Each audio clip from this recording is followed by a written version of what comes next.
കുറച്ച് നാൾ മുന്നേ ഇൻസ്റ്റഗ്രാം സ്ക്രോൾ ചെയ്തുകൊണ്ടിരുന്നപ്പോൾ കണ്ടൊരു റെസിപ്പിയാണ്. ആരാണ് ഈ റെസിപ്പിയുടെ ഒറിജിനൽ ഓണർ എന്നൊന്നും എനിക്കറിയത്തില്ല.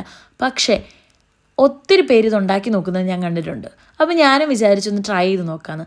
ആദ്യം തന്നെ ഗ്യാസ് ഓൺ ചെയ്യാതെ ഒരു പാനിലേക്ക് കുറച്ച് ഓയിലും കുറച്ച് കാശ്മീരി ചില്ലി പൗഡറും കുറച്ച് മഞ്ഞൾപ്പൊടിയും കൂടെ ഒന്ന് ആഡ് ചെയ്ത് മിക്സ് ചെയ്ത് കൊടുക്കുക.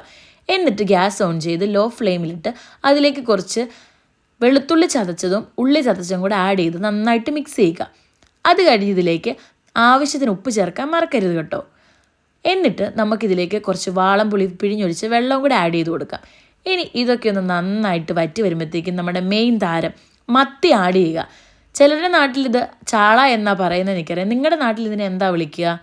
എന്നാണല്ലോ ഞങ്ങളുടെ നാട്ടിൽ ഇവനെ മത്തി എന്നാണ് വിളിക്കുക. അപ്പം മത്തി ലവേഴ്സിനും ചാള ലവേഴ്സിനും ഒക്കെ ഒത്തിരി ഈ റെസിപ്പി ഇഷ്ടപ്പെടാൻ സാധ്യതയുണ്ട്. നമ്മുടെ കറി വെച്ച മീനെടുത്ത് വറക്കിയില്ലേ, അതുപോലത്തെ ഒരു ടേസ്റ്റാണ് ഇതിന്. ഇനി എന്നാലും നമുക്ക് മത്തി ഒന്ന് മറിച്ചിട്ട് കൊടുക്കാം. ലാസ്റ്റ് ആകുമ്പോഴത്തേക്കും നമ്മുടെ സാധാരണ മത്തി വറക്കിയാൽ അതുപോലൊക്കെ വരും. പിന്നെ എൻ്റെ കയ്യിൽ കുറച്ച് മത്തിയുടെ മുട്ടയും കൂടി ഇരിപ്പുണ്ടായിരുന്നു, അതുകൂടെ ഞാനൊന്ന് ആഡ് ചെയ്ത് കൊടുത്തു. ചിലരിതിനെ പനഞ്ഞിലെന്നൊക്കെ വിളിക്കുന്ന കേട്ടിട്ടുണ്ട്. ഞങ്ങളുടെ നാട്ടിലും മത്തിയുടെ മുട്ട എന്ന് തന്നെയാണ് പറയുന്നത് കേട്ടോ. അങ്ങനെ നമ്മുടെ മത്തി ഫ്രൈ ഇവിടെ റെഡി ആയിട്ടുണ്ട്. എന്നാ ടേസ്റ്റ് ആണെന്നറിയാവോ? നിങ്ങളും ഒന്ന് ട്രൈ ചെയ്ത് നോക്കൂ കേട്ടോ, ഇങ്ങനെ വെറൈറ്റി ആയിട്ട്. അപ്പോൾ അടുത്ത വീഡിയോ കാണാം. ബൈ.